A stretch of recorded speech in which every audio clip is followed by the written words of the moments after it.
Har'a waan maatiin hunduu sirriitti hubachuu qabu tokkoon gabaabsee isinitti hima. Innis maalidhaa? Waa'ee gosa cooma gaarii dagaagina sammuu daa'immaniif barbaachisu kan jedhudha.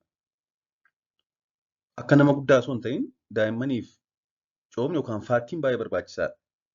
Coomni egaa gosa qaba yookaan faattiin kan miidhaa qaban jiru, kan miidhaa hin qabne jiru. Gosti coomaa kan miidhaa hin qabne daa'immaniif baay'ee barbaachisaadha. Sababni isaas waggaa lamaan jalqabaa daa'imman annisaa nyaata irraa argatan keessaa persentaa 60 guddina sammuuf oolchu. Daa'imni tokko hanga waggaa 3-4tti nyaata hedduu annisaa hedduu nyaata irraa argatu hedduusaa guddina sammuuf oolcha. Daa'imni waggaa 5 tokko annisaa nyaata irraa argatu keessaa persentaa 50 guddina sammuuf dagaagina sammuuf oolcha. Sammuun daa'immanii illee persentaan 60 coomadha. Qabiyyeen sammuu daa'immanii kun persentaan 60 isaa coomadha. Aannan harmaadhaa kan daa'immaniif wanta biraan isa dorgomu hin jirre illee hedduun isaa coomadha.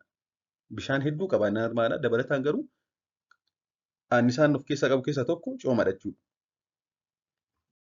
Kanaaf egaa sammuun daa'imaa persentaan 60 cooma erga jennee waggaa lamaan jalqabaa immoo sammuun daa'immanii ariitiin guddata. Daa'imni tokko yeroo waggaa 2-3 ga'u guddinni sammuu isaa persentaa 80 xumurameera. Kanaaf waggaa 2-3 jalqabaa sammuun isaanii ariitiin guddata.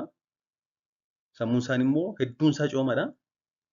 Kanaaf nyaatawwan gosa coomaa isa gaarii ta'e qabu nyaachisuun akka dandeettiin sammuun isaanii cimuu taasisuu dandeenya qabna jechuudha. Fat is very important for myelination of the baby's growing brain. Kana malees immoo vaayitaaminoonni adda addaa kan nyaata keessa argaman kan cooma barbaadan jiru absorbi ta'aniif. Fat soluble vitamin kan jedhaman kanneen akka A, D, E fi K nyaata namni tokko nyaaturraa gara qaamaatti fudhatamuuf yookaan absorbi ta'uuf dirqama cooma barbaadu.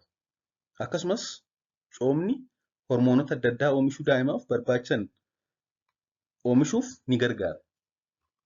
Kanaaf gabaabsee kan inni dhaamuu barbaadu nyaatawwan gosa coomaa isa gaarii ta'e yookaan saturated fat qaban kanneen gurguddoo kanneen akka aannan harmaadhaa, avokaadoo, foon qurxummii, zayita qurxummii, dhadhaa ocholoonii keessa ishee halluu keelloo qabdu killee jechuudha. Ishee fa'aa kan kana fakkaatan nyaachisuun guddina sammuu daa'immaniif dagaagina sammuu daa'immaniif baay'ee murteessaadha jechuudha waggaa lamaan jalqabaa. Galatoomaa turtii gaarii.